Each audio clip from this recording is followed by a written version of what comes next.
इस जल प्रलय में फणीश्वरनाथ रेणु द्वारा लिखित समीक्षा है, जिसमें उन्होंने सन 1975 में पटना में आई प्रलयंकारी बाढ़ का आंखों देखे हाल का वर्णन किया है।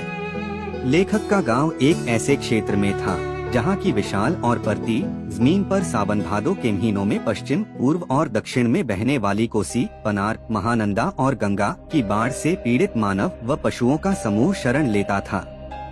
सन 1967 में भयंकर बाढ़ आई थी। तब पूरे शहर और मुख्यमंत्री निवास तक के डूबने की खबरें सुनाई देती रहीं। लेखक बाढ़ के प्रभाव व प्रकोप को देखने के अपने एक कवि मित्र के साथ निकले। तभी आते जाते लोगों द्वारा आपस में जिज्ञासावश एक दूसरे को बाढ़ की सूचना से अवगत कराते देख लेखक गांधी मैदान के पास खड़े लोगों के पास गए। शाम को 7:30 बजे पटना के आकाशवाणी केंद्र ने घोषणा की कि पानी आकाशवाणी के स्टूडियो की सीढ़ियों तक पहुंच गया है। बाढ़ का पानी देखकर आ रहे लोग पान की दुकानों पर खड़े हंस बोलकर समाचार सुन रहे थे, परंतु लेखक और उनके मित्र के चेहरों पर उदासी थी। कुछ लोग ताश खेलने की तैयारी कर रहे थे।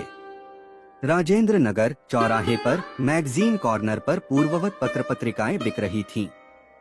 लेखक कुछ पत्रिकाएं लेकर तथा अपने मित्र से विदा लेकर अपने फ्लैट में आ गए।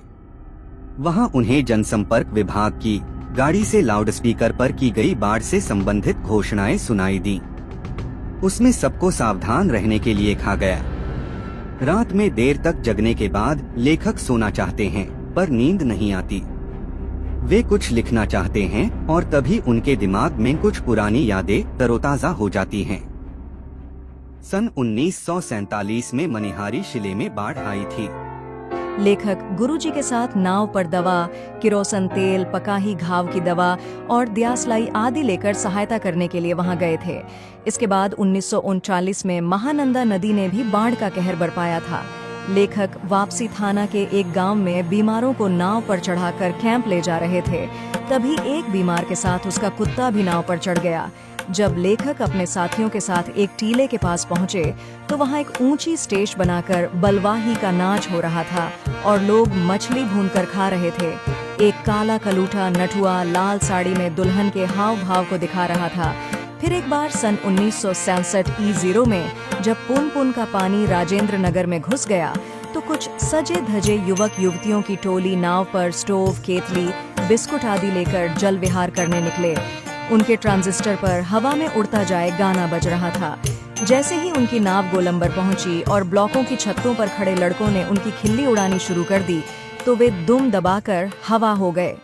रात के 2:30 बजे का समय था, पर पानी अभी तक वहां नहीं आया था। लेखक को लगा कि शायद इंजीनियरों ने तटबंध ठीक कर दिया हो। लेखक को नींद आ गई। सुबह 5:30 बजे जब लोगों ने उन्हें जगाया तो लेखक ने देखा कि सभी जागे हुए थे और पानी मोहल्ले में दस्तक दे चुका था। चारों ओर शोर कोलाहल, कलरव, चीख पुकार और पानी की लहरों का नृत्य दिखाई दे रहा था। चारों ओर पानी ही पानी दिखाई दे रहा था। पानी बहुत तेजी से चढ़ रहा था। लेखक ने बाढ़ का दृश्य तो अपने बचपन में भी देखा था, परंतु इस तरह अचानक पानी का चढ़ाना उन्होंने पहली बार देखा था। लेखक कहते हैं कि यदि मेरे पास मूवी कैमरा होता, अगर एक टेप रिकॉर्डर होता। बाढ़ तो बचपन से ही देखता आया हूँ, किंतु पानी का इस तरह आना कभी नहीं देखा। अच्छा हुआ जो रात में नहीं आया, नहीं तो भय के मारे न जाने मेरा क्या हाल होता। देखते ही देखते गोल पार्क डूब गया, हरियाली लोप हो गई।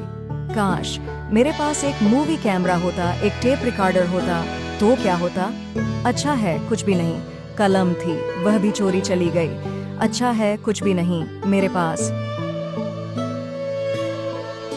अगर आपको वीडियो अर्थार्थ कहानी को सुनने में फील आई हो तो वीडियो को लाइक और चैनल को सब्सक्राइब करें। मिलते हैं अगले वीडियो में किसी अगले कहानी के साथ। तब तक के लिए प्रणाम।